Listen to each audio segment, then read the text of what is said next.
Have you ever noticed how when things are not going well, they tend to get worse, right? If you're gaining weight, you start to feel shittier about yourself. So you eat worse, so you gain more weight and you cut away your good habits and introduce more bad ones. And that kind of spirals downwards. Have you ever noticed that? Have you ever noticed how the same is true the other way, right?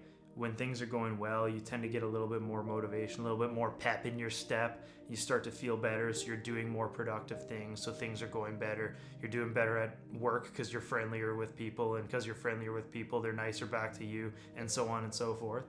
So these are the exponential laws of life. What we do tends to compound one way or another, either positively or negatively. The way you can apply this to your own life is by understanding it and realizing, like, if you're in a rut, if you're maybe even in that downward spiral, what you have to do is you have to put the brakes on it, first of all. But then you have to understand that to get from A to B is not linear, right?